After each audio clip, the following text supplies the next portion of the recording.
ನಾನು ಇದ್ದಂಗೆ ಯಾವುದೇ ಫಿಲ್ಟರ್ ಇಲ್ದಂಗೆ ಸ್ಟ್ರೈಟಾಗಿ ಮಾತಾಡ್ತೀನಿ. ಅದಕ್ಕೂ ಮುಂಚೆ ಎಲ್ಲರಿಗೂ welcome back to my channel. ಎಲ್ಲರೂ ತುಂಬ ಎಕ್ಸ್ಪೆಕ್ಟೇಷನ್ಸ್ ಇಟ್ಕೊಂಡು ಕಾಯ್ತಿದ್ದಂಥ ಟ್ರೈಲರು ನಮ್ಮ ಕಣ್ಣ ಮುಂದೆ ಬಂದಿದೆ ಇವತ್ತು. ನಮ್ಮ ಕರ್ನಾಟಕ ಒಂದೇ ಅಲ್ಲ, ಇಡೀ ನಮ್ಮ ಇಂಡಿಯಾನೇ ಮೋಸ್ಟ್ ಈಗರಾಗೆ ವೆಯ್ಟ್ ಮಾಡ್ತಿತ್ತು ಈ ಒಂದು ಟ್ರೈಲರ್ಗೋಸ್ಕರ. ಈಗ ಅದು ನಮ್ಮ ಕಣ್ಣು ಮುಂದೆ ಬಂದಿದೆ. ಟ್ರೈಲರ್ ವಿಷಯಕ್ಕೆ ಬಂದರೆ ನನಗೆ ಅನಿಸಿರೋ ಪ್ರಕಾರ ಟ್ರೈಲರಲ್ಲಿ ಆಲ್ಮೋಸ್ಟ್ ಆಲ್ ಮೇನ್ ಈವೆಂಟ್ಸ್ನೆಲ್ಲ ಬಿಟ್ಟು ಕೊಟ್ಟಿಲ್ಲ.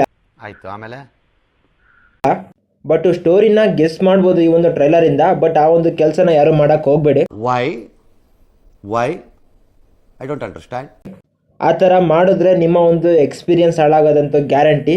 ಒಂದು ಟ್ರೈಲರ್ನ ನೋಡಬೇಕು ಅಂತ ನೋಡಿ ಇಲ್ವಾ ಸ್ಕಿಪ್ ಮಾಡಿದ್ರು ಬೆಟರ್. ಯಾಕಂದರೆ ಥಿಯೇಟ್ರ್ನಲ್ಲಿ ಒಳ್ಳೆ ಎಕ್ಸ್ಪೀರಿಯನ್ಸ್ನ ಮಿಸ್ ಮಾಡ್ಕೊತೀರಾ.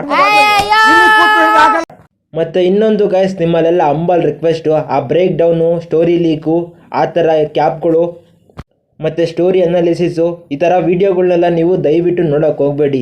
ದೇವ್ರು ನಿಂಗೆ ಒಳ್ಳೇದು ಮಾಡ್ತದ, ನಿನ್ನ ಜನ್ಮಕ್ಕೆ ಹೋಗೋ. ಈ ಒಂದು ವಿಡಿಯೋಗಳನ್ನೆಲ್ಲ ನೋಡಿಕೊಂಡು ನೀವು ಎಕ್ಸ್ಪೆಕ್ಟೇಷನ್ಸ್ನ ತುಂಬ ಬಿಲ್ಡ್ ಮಾಡ್ಕೊತೀರಾ. ಆಮೇಲಿಂದ ಸಿನಿಮಾದಲ್ಲಿ ಕೆಲವೊಂದು ಫ್ಯಾಕ್ಟರ್ಸು ನೀವು ಊಹೆ ಮಾಡಿರೋದಕ್ಕೆ ರೀಚ್ ಆಗ್ದಂಗೆ ಇರ್ಬೋದು. ಸೊ ಅದಕ್ಕೋಸ್ಕರ ಅವನ್ನೆಲ್ಲ ಸ್ಕಿಪ್ ಮಾಡಿ ಡೈರೆಕ್ಟು ಥಿಯೇಟರ್ನಲ್ಲಿ ಹೋಗ್ಬಿಟ್ಟು ಸಿನಿಮಾ ನೋಡೋದೇ ಬೆಟರು. ನಾನು ಈ ಒಂದು ಸಿನಿಮಾ ನೋಡೋದಕ್ಕೆ ಬ್ಲಾಕಲ್ಲಿ ಟಿಕೆಟ್ ತೊಗೊಂಡು ಹೋಗಿದ್ದೆ. ಅಂಥ ಸಿಚುವೇಶನ್ನು ಈಗಲೂ ಕೂಡ ಬರ್ಬೋದು. ಹಾಗಾಗಿ ಒಂದು ಥಿಯೇಟರ್ನಲ್ಲಿ ಬೆಸ್ಟ್ ಎಕ್ಸ್ಪೀರಿಯೆನ್ಸು ನಿಮಗೂ ಕೂಡ ಆಗುತ್ತೆ. ಸೊ ಅದಕ್ಕೋಸ್ಕರ ಯಾರು ಕೂಡ ಸಿನಿಮಾನ ಸ್ಟೋರಿ ಲೀಕ್ಡ್ ವಿಡಿಯೋಗಳು ಮತ್ತು ಅನಾಲಿಸಿಸು, ಬ್ರೇಕ್ ಡೌನು, ಈ ಥರ ವಿಡಿಯೋಗಳನ್ನ ನೋಡೋಕೆ ಹೋಗಬೇಡಿ. ಇದನ್ನು ನೀವು ರಿವ್ಯೂ ಅಂದ್ಕೊತಿರೋ ಏನಂತಿರೋ ವಾಟ್ ಎವರ್.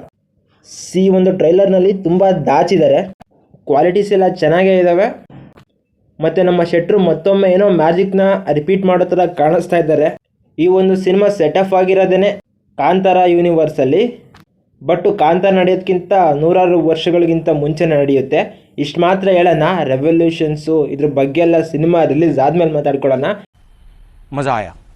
ಈಗ ಆ ಎಲ್ಲ ಡಿಸ್ಕಷನ್ಸಿಂದ ಸ್ವಲ್ಪ ದೂರ ಇರಿ. ಇನ್ನು ನಮ್ಮ ರಿಷಬ್ ಶೆಟ್ರು ಈ ಒಂದು ಸಿನಿಮಾದಲ್ಲಿ 2 ಶೇಡ್ಸಲ್ಲಿ ಕಾಣಿಸ್ಕೊತಾ ಇದ್ದಾರೆ. ಒಂದರಲ್ಲಿ ನಾಗಸಾಧುನು ಅಥವಾ ಪರಮೇಶ್ವರನೋ ಗೊತ್ತಾಗ್ತಾ ಇಲ್ಲ. ಒಟ್ಟಿನಲ್ಲಿ ಶೆಟ್ರನ್ನ ಬಿಡಿ. ಇನ್ನು ರುಕ್ಮಿಣಿ ವಸಂತವ್ರಿಗೂ ಕೂಡ ಒಂದು ಒಳ್ಳೆ ಕ್ಯಾರೆಕ್ಟರ್ ಬಿದ್ದಂಗಿದೆ ಈ ಒಂದು ಸಿನಿಮಾದ ಮುಖಾಂತರ. ಇನ್ನು ಕಾಂತಾರ ಚಾಪ್ಟರ್ 2ನಲ್ಲಿ ಆ್ಯಕ್ಟ್ ಮಾಡಿದಂಥ ಎಲ್ಲ ಆ್ಯಕ್ಟರ್ಸ್ ಇದರಲ್ಲೂ ಕೂಡ ರಿಟರ್ನ್ ಆಗೋ ಚಾನ್ಸಸ್ ಇದೆ ಕೆಲವರು. ಬಟ್ ಅವರ ಒರಿಜಿನಲ್ ಕ್ಯಾರೆಕ್ಟರ್ನಲ್ಲಿ ಪ್ಲೇ ಮಾಡೋದಿಲ್ಲ. ರಿಷಬ್ ಶೆಟ್ರು ಹೇಗೆ ಬೇರೆ ಕಾಲಕ್ಕೆ ಸಂಬಂಧಪಟ್ಟಂಥ ಕ್ಯಾರೆಕ್ಟರ್ನ ಪ್ಲೇ ಮಾಡ್ತಾರೋ ಅವರುಗಳು ಕೂಡ ಅದೇ ಕಾಲಕ್ಕೆ ಸಂಬಂಧಪಟ್ಟಂಥ ಕ್ಯಾರೆಕ್ಟರ್ನ ಪ್ಲೇ ಮಾಡ್ತಾರೆ. ಬಟ್ ಪಾರ್ಟ್ 1 ಇರೋ ಕ್ಯಾರೆಕ್ಟರ್ಗಳು ಪಾರ್ಟ್ 2ನಲ್ಲಿ ಇರೋದಿಲ್ಲ. ಪಾರ್ಟ್ 2ನಲ್ಲಿ ನಾವು ಯಾವ್ಯಾವ ಕ್ಯಾರೆಕ್ಟರ್ಗಳನ್ನ ನೋಡಿದ್ವೋ ಆ ಪಾತ್ರ ಮಾಡಿರೋರು ಇದರಲ್ಲಿ ಆ್ಯಕ್ಟ್ ಮಾಡ್ಬೋದು. ಬಟ್ ಆ ಪಾತ್ರಗಳು ಯಾವೂ ಜಾಸ್ತಿ ಇಲ್ಲ.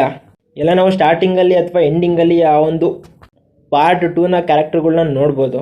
ಇನ್ನು ಲಾಸ್ಟಲ್ಲಿ ರಿಷಬ್ ಶೆಟ್ರು ಅವರ ಲುಕ್ಸು ಮತ್ತು ಆ ಒಂದು ಚಾರ್ಮು ನಿಜವಾಗ್ಲೂ ಸೈಕ್ ಮಾಡ್ತು. ಆ ಒಂದು ಸೀನೇ ಕೂಡ ನಮಗೂ ಥಿಯೇಟರ್ನಲ್ಲಿ ಮೋಸ್ಟ್ ಎಕ್ಸೈಟೆಡ್ ಮಾಡುತ್ತೆ ಅಂತ ಅನಿಸುತ್ತೆ. ಕಾಂತಾರ ಟೆಂಪ್ಲೆಟಲ್ಲೇ ಇದು ಕೂಡ ಸ್ಟೋರಿ ನಡೆಯೋ ಚಾನ್ಸಸ್ ಕೂಡ ಇದೆ. ಇಷ್ಟು ಮಾತ್ರ ಮಾತಾಡ್ಕೊಳ್ಳೋಣ, ಜಾಸ್ತಿ ಮಾತಾಡೋದು ಬೇಡ. ಸಿನಿಮಾದ ಟ್ರೈಲರ್ ನೋಡಿದರೆ ನಿಮ್ಗೆ ಯಾವ ಥರ ಎಕ್ಸ್ಪೀರಿಯನ್ಸ್ ಕೊಡ್ತು ಅನ್ನೋದನ್ನು ಕಮೆಂಟ್ ಮಾಡಿ. ಪ್ರೀಮಿಯರ್ಸ್ ಅಂತೂ ಬೀಳೋದು ಪಕ್ಕ. ಸಿನಿಮಾಗೆ ಮುಂಚೆನೇ ಹೋಗಿ ಸಿನಿಮಾ ನೋಡೋದಕ್ಕೆ ಟ್ರೈ ಮಾಡೋಣ. ಸೊ ಇಲ್ಲಿವರೆಗೂ ನೋಡಿರ್ತೀರ ಅಂದರೆ ವಿಡಿಯೋ ಸ್ವಲ್ಪ ಅನ್ನೋದು ಇಷ್ಟ ಆಗಿರುತ್ತಲ್ಲ. ಸೊ ಸಪೋರ್ಟ್ ಮಾಡಿ. ಮತ್ತು ಅವಾಗಲೂ ಹೇಳಿರೋ ಥರ leaked videos, story breakdowns ಇವನ್ನೆಲ್ಲ ಅವಾಯ್ಡ್ ಮಾಡಿ. ಆವಾಗ ಥಿಯೇಟರ್ನಲ್ಲಿ ಒಳ್ಳೆ ಎಕ್ಸ್ಪೀರಿಯನ್ಸ್ ಆಗುತ್ತೆ. ಇಷ್ಟಾದರೂ ನಾನಿನ್ನೂ ಜೀವಂತವಾಗಿದ್ದೀನಲ್ಲ, ಯಾಕೆ ಹೇಳ್ತಾ ಇದ್ದೀನಿ ಇದನ್ನು ನಾನು. ಇಷ್ಟು ಬಿಟ್ಟರೆ ಇನ್ನೇನಿಲ್ಲ. ಮತ್ತೆ ಬೇರೆ ವಿಡಿಯೋಗಳ ಜೊತೆ ನಾವು ಸಿಗ್ತಾ ಇರೋಣ. ಬಾಯ್.